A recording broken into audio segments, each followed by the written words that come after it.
мен кээде корком да, ачыгын айтканда. Ушундай хадистерди, аяттарды айтуудан өтө катуу коркомун. Кээде бурмалап албайын, кээде туура эмес айтып койбойюн, же адамдар туура эмес түшүнүп алышыдан өтө катуу коркомун. Себеби жөнөкөй сөз эмес да, пайгамбарыбыз саллаллаху алейхи вассаламдын дароо хадиси эсиме түшөт. Мен айтпаган нерсени айтып десе, ошол тозоктон өзүнүн ордуна даярдансын деген сыяктуу сөздөр. Ушул нерселер эсиме түшүп, бир нерсени айтуудан өтө катуу корком. Хадис болсун, аят болсун. Себеби биз Чыңгыз Айтматовдун адабият китебин окуп айтып берип аткан жерибиз жок да. Аят, хадис айтканда өтө катуу ойлоносуң, коркосуң киши.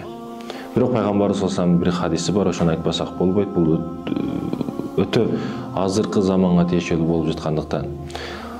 Эгерде кимде ким ушул акыйда менен, ушул ишеним менен же ушул жолдо өлүп кете турган болсо, тозокко түшөт дейт да. Пайгамбарыбыз саллаллаху алейхи вассалам 3 кишини айтты, ал 5ке кирбейт деп. 5ке барбаса, демек бара турган жери тозок болот. Биринчиси дайюс. Дайюс ким? Аны шарктайбыз, аны түшүндүрмөсүн беребиз. Пайгамбарыбыз өзү дагы түшүндүргөн. Биринчиси дайюс экен. Ал эми экинчиси ким? Экинчиси эркекке окшогон аялдар. Өзү аял киши, бирок эркекке окшош аракет кыла берет. Ал эми үчүнчүсү араккор, алкаш. Тынымсыз арак ичет да. Токтотпой ичет. Алкаш. Сахабалардан сурашканда пайгамбарыбыз, не бул мунулар түшүнүктүү. Дайюс деген ким дегенде, дайюс кызганбаган. Үйүнө ким кирип кетип атат, ким чыгып кетип атат, эмне болуп атат, не деген маселе болуп атат, буларга кызганбаган.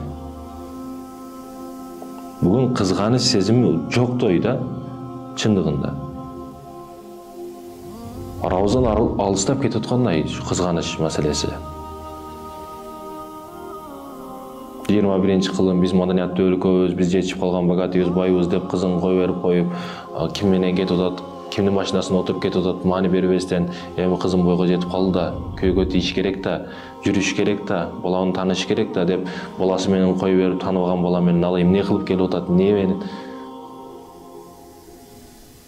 кеңири келип атасы кайтып берет. Мына бала менен жолуктум, мына баланы сүйүп калдым, сүйлөшүп калдык, анан мындай болуп калды деп, баласы, кызы бүгүн атасына келип айтып берет. Кудай өзү сактасын. Ушунчалык даражада дайюстуктун туу чокусуна жетип калгандар дагы жок эмес.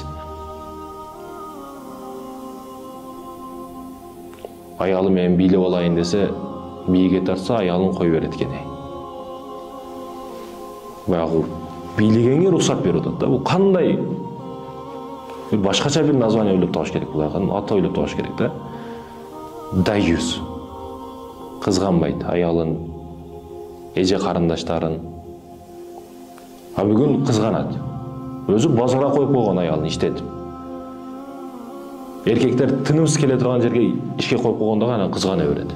А иштесин, туура өзүнүн маданиятына, өзүнө аял деген жер, аярлуу деген жерге туура келсе иштесин. Мухалим болуп, же атайын баягы аялдар келип кете турган жерде иштесе иштей берсин.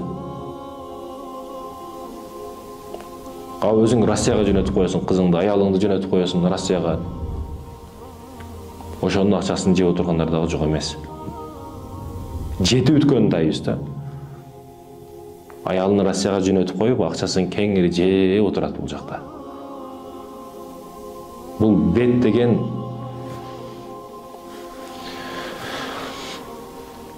дайюстар тууралуу айтты пайгамбар саллаллаху алейхи вассалам. Ал эми экинчиси аял, эркекке окшош аракет кыла берет. Жынсты алып бүттү, тар жынстарды кийип атат, футболкаларды кийип атат. Кичинен кейсе көрүнбөгөн жери кабайт. Көкөрөгү, көпчүгү бардыгы көрүнүп бүттү. Эркекке окшошко аракет кылат да бул аялдар. Өзү аял. Мисалы, мындай эле ойлоп карасак, мындай эле түз эле айта турган болсок, урматтуу мекендештерим, аял кишиге аярлуу кийинген жарашат да. Эркекке окшоп сүйлөгөнү дагы жарашпайт. Жоон үн менен ал эркектерди качырат дагы. Аял киши аярлуу сөздөрү менен, мурда энелери сүйлөгөндө озун кичине жаап сүйлөп, эркектерге карабай. Мисал үчүн сүйлөгөн учурунда дагы аярлап мамиле кылат эди да. Анан анандай тар жынстар, мындай футболкалар аял кишиге жарашпайт, ачыгын айтканда. Кепка кийеби, өзүнүн ак жолдугу, узун көйнөгү менен аярлуу болот да. Ошол түркүмдө аялды көргүсү келет да бардык эркектер, мисалы үчүн. Жоон саны ачык, бар жегери ачык, кызарып, көгөрүп, бул ачык бузук ойлорду гана алып келет эркектер үчүн. Башка эч нерсе эмес.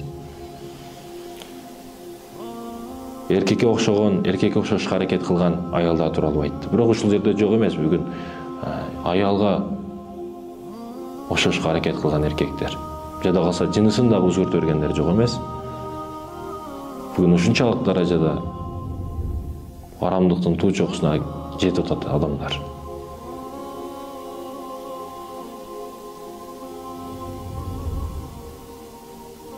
Бүгүн кийим, жүрүш туруш эмес, ошол жынысын дагы өзгөртүп аткандар жок эмес.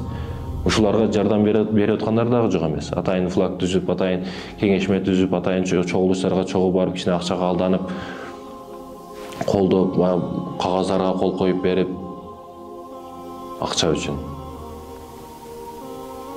Мисалы, биз колдодук, биз шайладык, мисалы үчүн, ошол биз аркылуу жеттиң да, эми ошол элдин керектүүсүнө жарашың керек да сен. Ошол нерсени өзүңө каалабайсың, өзүңдүн бир туугандарыңа каалабайсың, өзүңдүн итиңе дагы каалабайсың. Эмне үчүн кыргызга каалайсың ошол биржин устуларды колдойм деп. Чыгып атат кээ бирлер ошондойлор. Башка укугу тепселген адамдар калбагансып, эми ушул биржин устулардын укугун короп калышты эми булар.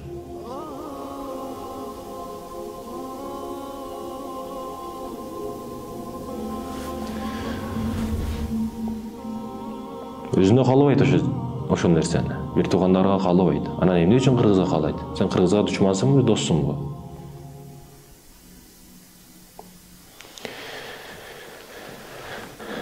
Ушул экинчи түрдөгү мисалдарды айтты. Эркекке окшош аракет кылган аялдар тууралуу. Ал эми үчүнчүсү араккор, алкаш. Тынымсыз арак ичет. Токтотпойт да. Бүгүн ичти, таңга барып чуркап барып ичти ошону. Анан кечке жакын кайтып келип ызы-чууну кылды үйдө, урушту кылды, анан уктайт, сарылап туруп дагы ичкени кетет. Ошол жашоо планы, жашоо эрежеси ушундай болуп калган мунуку. Тынымсыз ичет, арактан максаты. Арактан башка эч нерсе көзгө көрүнбөй калган. Түкүрсө кан түкүрүп калган, бирок дагы тобо кылбайт. Иче берет, арак болсо болду. Арак деген арак эле эмес, аракка алып баруучу нерселер, пиво, булар бир тууган өзү. Эжеси пиво, сиңдиси вино, карындаштары, туугандары, шампанский. Булар бардыгы алкогол кошулуу болду. Мени айнттуу болду булар. Бардыгы арам.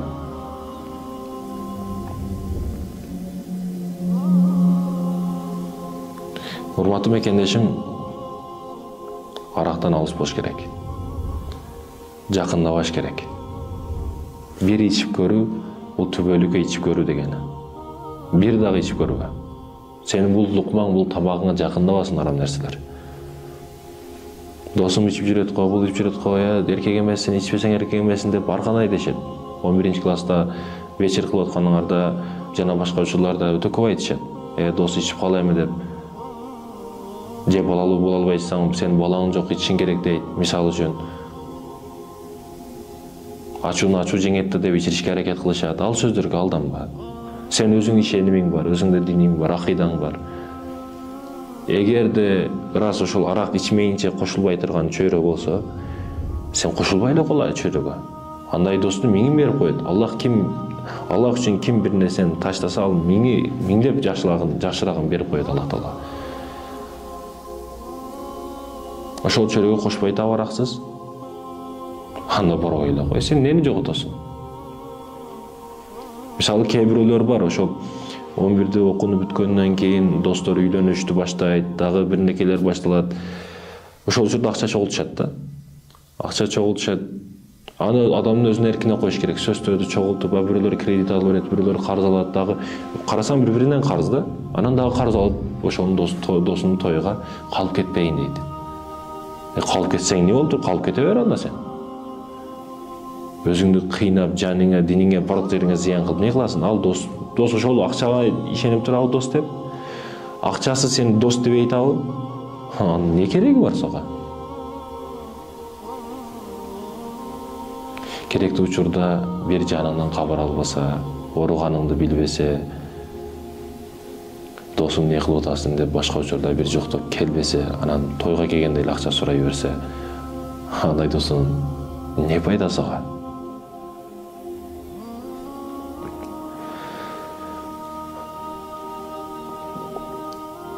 Шарий эмес да, таза эмес, адал эмес.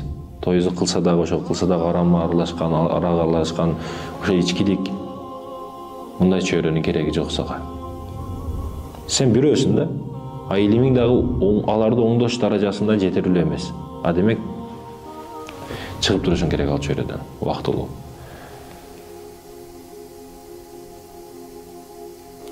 Ошондой экен, урматтуу мекендештерим, 3 мисалды. Биринчиси даюз, экинчиси эркекке окшогон аялдар, үчүнчүсү аракол, тынымсыз ичкен алкаш. Не алкаш деп атасың дейт го кээ бирлер. Эмне алкаш деп атасың? Намыстанып дагы коет. Алкашты алкаш дейт, башка эмне дейт?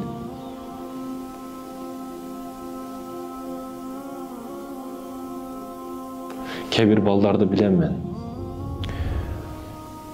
Залымдын баласы алым болуптур, алымдын баласы залым болуптур дегендей, кээ бир балдарды билем, мисалы жаштыгынан ошол атасы көп сабактарды берип койгон да. Атасы тынымсыз келип ызычуу кылган, ичкен, аракты ичкен, апасын урган, нерв болгон. Ошо бала кийин өтө чоң нерселерге жетишип калат экен да. Себеби ата ушунчалык арактын арам экендигин, 100% арам экендигин, арак ушундай даражага жеткизип койгондугун ошол мисал түрүндө балага көрсөтүп коет экен да ата. Иче бергенден кийин. Бала ошолорду көрүп, карап туруп, эч аракка жакындабай турган бала болуп чоңойт экен да.